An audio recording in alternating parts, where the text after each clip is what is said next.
Filosofía en la Facultad de Filosofía en la Universidad de Frankfurt, doctor en Filosofía por la Universidad de Colonia. Fue profesor emérito del Departamento de Filosofía de la Universidad Nacional, decano de la Facultad de Ciencias Humanas de la Universidad Nacional y ha sido profesor en diversas universidades del mundo, como la Autónoma de Madrid, la de Valencia y otras universidades de América Latina. Es miembro del Consejo Editorial de la Enciclopedia Iberoamericana de Filosofía, profesor de Filosofía y director del Instituto de Bioética en la Universidad Javeriana. Los derechos humanos son los derechos inherentes a todos los seres humanos, sin distinción de raza, de nacionalidad, de lengua, de religión o de cualquier otra condición. Podemos hablar de 6 características de los derechos humanos. La primera sería las características universales, en donde encontramos que los derechos humanos están en todo el mundo, se reconocen en todo el planeta. Los otros es que son indispensables, porque sin los derechos humanos no podríamos vivir en sociedad.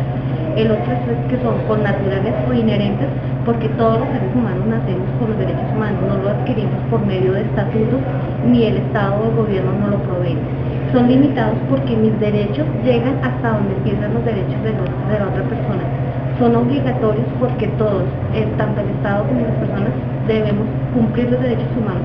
Y son integrales porque todos los derechos humanos son importantes, no hay ninguno más importante que el otro, ellos se integran para así formar una sociedad.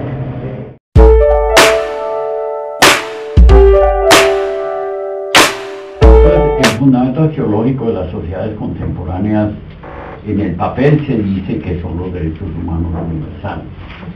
¿Eso está grabando también o solo está tomando fotos? No, está grabando. ¿Y se oye bien? Sí, se okay. No se apaga ninguno. Ya, sí. En el papel son los derechos humanos universales, que son los de Naciones Unidas, etc. En la realidad, cada vez más, el valor axiológico fundamental en el mundo contemporáneo es la economía. Es el beneficio, es la ganancia, es todo eso. Todo gira en torno a eso. O sea, ustedes organizan una cumbre en Cartagena y la cumbre en Cartagena lo más importante es la ronda de negocios. De manera que aquí el único valor que reconocemos es el valor de la bolsa de valores. Desafortunadamente es en la práctica, así en el papel consideramos que los derechos humanos son importantes. Entonces podría precisar esa relación entre el fundamento arqueológico y derechos humanos. Entonces, ahora sí ya está muy claro. Los derechos económicos son parte de los derechos humanos, pues al bienestar, a la reproducción de la vida, a cosas de estas, pero desafortunadamente la economía es la que manda hoy en el mundo y la economía no considera otros valores como la dignidad humana, como la igualdad de oportunidades. Colombia dicen que en este momento va muy bien en economía y Colombia figura entre los países de mayor desigualdad en el puesto 6 o 7, ustedes deben tener ese dato. Entonces uno no puede decir que en Colombia, ya como sociedad restringida, el fundamento sean los derechos humanos. No, aquí el fundamento es la economía. Y dicen que al país le va bien porque a la economía le va bien, y eso es pura paja. A la economía le va bien, a los ricos les va bien, a los pobres les va como perros en misa, y a los de pobreza absoluta están esperando a ver si pueden por lo menos morir dignamente. De manera que ese es el despelote de hoy en día. La diferencia entre moral y ética, lo pueden ver en el folletico mío, es este. Hay muchas diferencias. A mí me gusta mucho hablar de morales de máximos y ética de mínimos. O sea, morales de máximos son mis valores, todos mis valores. Que todo el mundo tiene sus valores, ¿no? El uno es católico y se juega por eso. El otro un poquitico indiferente porque más bien prefiere tener como valor fundamental el éxito el éxito en los negocios. El otro es un egoísta empedernido que tiene como valor fundamental su propio ego. El otro es judío, el otro es maometano, el otro es evangélico, el otro es cristiano, y el ideal es que respetemos a todos para que nos respeten a nosotros. ¿Verdad? Que el ideal es partir de un pluralismo de valores, es decir, pluralismo de morales. ¿Y por qué no?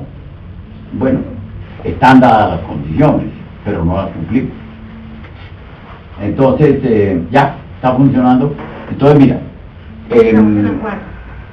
Para una teoría política que fundamente los derechos humanos es preferible hablar en términos de ética o términos de moral, ambas cosas. O sea, tú hablas desde las morales de Máximos, desde las diversas comunidades que participan en Colombia, que son los afrocolombianos, y cada uno de ellos desde su cultura tiene una moral, desde su cultura. Ahora, tampoco vamos a hablar de tal relativismo moral que no sea posible llegar a unos acuerdos mínimos, y esos acuerdos mínimos son los derechos humanos desde la perspectiva política y jurídica. Tiene que ver mucho con lo siguiente: según su experiencia en Colombia, estarían dadas las condiciones para hacer de los derechos humanos una guía política para la acción social, y ¿por qué no? Muy buena la pregunta, porque ustedes suponen que yo voy a decir que no. O sea, conocen la situación colombiana. Y es que en Colombia, de nuevo, en el papel la Constitución es una belleza, pero realmente en Colombia hay unas desigualdades sociales y económicas que influyen mucho. En primer lugar, en el proceso educativo. Aquí es pura paja decir que todos tenemos iguales condiciones, iguales circunstancias para la educación. Eso es lo que dicen, pero no se cumple. Y entonces ya hay un nivel de las diversas universidades donde entra la gente de las diversas universidades, y después de ese diverso nivel porque no sé si ustedes trataron de entrar a la Universidad Nacional, pero si hubieran querido entrar a la Universidad Nacional, las hubiera liquidado ese mugre examen de admisión que es durísimo. Entonces debería haber mucha más posibilidad de educación pública, ¿no? Colegio Mayor de Cundinamarca, yo no sé, Universidad Distrital, Universidad Pedagógica, etcétera. Pero bueno, de todas maneras estamos en ello. Lo importante es que la clase política piense en la gente, en el bien común, y no en ellos mismos. En este momento ustedes se dan cuenta del escándalo que hay con los sueldos y sobre todo con las pensiones de la rama judicial, sobre todo el Consejo Superior de la Judicatura, y uno sí dice, bueno, ante esa voracidad, en primer lugar de los jueces, no digo de todos, pero parece que hay algunos, ante esa voracidad de las fuerzas militares, hay que ver las pensiones, ante esa voracidad de los congresistas, ¿cómo le pueden pedir a la gente que la gente esté tranquila en unas condiciones ínfimas, unas condiciones de desigualdad, de injusticia, todo esto? Nada que yo digo que ¿por qué no? Porque aquí lo que manda son los cacaos, son la gente de la economía, los políticos están al servicio de ellos. En lugar, la fórmula sería la economía subordinada a la política, una política democrática, participativa, etc. Como los órganos de la democracia representativa, partidos políticos, a mí me gusta más democracia participativa, ¿no? Democracia radical, que naturalmente termina en cierta representación. Pero lo importante de la democracia no es el parlamento, lo importante de la democracia es el bochinche, es un poco los movimientos sociales, la sociedad civil, todo esto. ONG, sindicatos, esto sí está bien descrito, partidos políticos, ONG, sindicatos, estudiantes, trabajadores son sindicatos, podrían contribuir a que los derechos humanos fueran una guía para la acción política y social. Es simplemente manifestándose públicamente en la opinión pública política, gracias a movimientos sociales ambiciosos, con programas muy claros, que casi que ya la pregunta de ustedes ya la resuelve. O sea, pensamos que la situación de los derechos humanos en Colombia solo mejorará en el momento que haya más compromiso de parte de los movimientos sociales, que son los que le van a dar legitimidad al proceso democrático electoral. Porque si por un lado se hacen manifestaciones y otra cosa es que a uno lo dejen, ¿no? Además que hay que hacer una gran diferencia entre un gobierno de la seguridad democrática como el de Uribe, que era totalmente autoritario, y este que dice que de pronto sí da algunos ventiles, entonces hay que ir aprovechando los ventiles. ¿Cuál es el fundamento teórico de los derechos humanos? Pues es un fundamento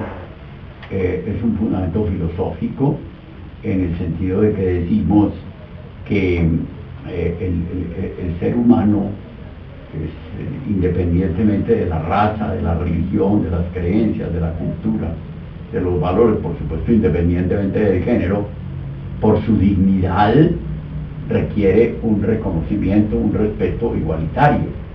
Y por eso el filósofo Kant afirma al finalizar el siglo XVIII, la autonomía es la dignidad del hombre. ¿Por qué? Porque el hombre no tiene precio. El precio lo tienen los artículos, lo tiene este posible, lo tiene tal cual, lo tiene este reloj, lo tiene el aparato con el que ustedes me están filmando. Pues yo no puedo intercambiar el precio de ese aparato por ti, que es lo que hace el capitalismo. El capitalismo lo que hace es que en el momento en que la fuerza de trabajo está muy cara, trae máquinas.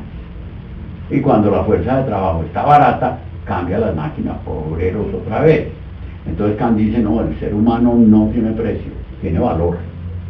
Y el valor es un valor no negociable. Ese valor del ser humano, el valor de ti como persona, de ti como persona, y de ti como persona, y mío también como persona, no quiere decir que aquí el único que tengo valor yo es porque sé hablar un político mejor, no. Entonces, ese valor es el que constituye nuestra dignidad, autoestima lo llaman ustedes, nuestra autonomía.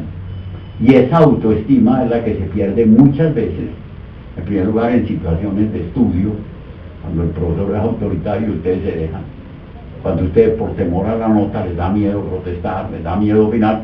Entonces hay que ir creando ese ambiente en la sociedad en general, pero en los diversos ámbitos en los que estemos. Inclusive en la misma familia tiene que haber un aire mucho más ventilado que una posición totalmente autoritaria. En la escuela, por supuesto, ¿no? Yo estoy seguro que en una universidad como la Gran Colombia es muy importante que a los estudiantes les den la posibilidad de expresar su opinión, así sea diferente a la opinión del señor Galat. Y bien puedan pasen esto, ojalá lo pasen, digan, el profesor Hoyos lo dijo, no fue culpa nuestra, ¿no? Que no te pasen a ti viéndote, porque entonces de pronto está de acuerdo con lo que dijo el profesor Hoyos. Entonces, sería eso, el gran aporte es que la sociedad civil tome como propio el tema. ¿Ustedes por qué escogieron este tema para hablar conmigo? Fue el tema que nos presentó el profesor Bueno, yo pensé que le había ocurrido, lo cual hubiera sido más valioso todavía que ustedes le habían dicho, vamos a examinar a Hoyos sobre derechos humanos, a ver cómo anda. Muy bien. Él nos escogió los temas. Muy bien. Pero ha profundizado también mucho en lo que son los derechos como personas, ya. Perfecto. Debido a que pues la universidad no solo forma personas para salir al mundo, sino también seres humanos Por eso. que no pasen por encima de los demás. Bueno, estas son personas para salir al mundo. Lo que pasa es que la universidad no debe preparar solo robots para tirar al mercado de trabajo, sino que la universidad tiene que preparar personas. Está trabajando mucho en el campo social. Ciudadanos, por eso. Entonces se va mucho por la investigación. Sí. Y creo que parte de lo que el profesor Gino quería era que con esta entrevista nuestros compañeros miraran la parte social, la parte valedera de los derechos humanos y cómo la universidad los puede aplicar realmente, que no se quede solamente en la teoría para... No, la universidad los aplica dándole a ustedes todo el empoderamiento para que ustedes puedan expresarse, manifestarse.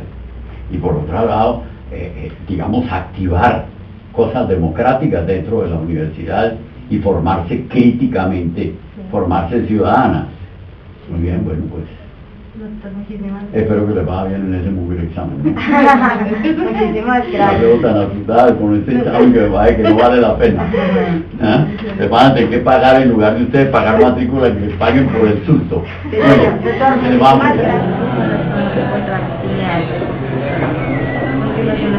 cuatro de los más importantes. El primero, que les enseñaba educar sobre los derechos humanos en la sociedad. La segunda, que no hay igualdad de condiciones, tanto en la educación como en la sociedad. Una de las terceras es que nuestros derechos están plasmados en un papel, pero se violentan día a día en nuestra sociedad. Y la cuarta es que para poder formarnos con derechos humanos, debe resaltarse lo que es la moral y la ética.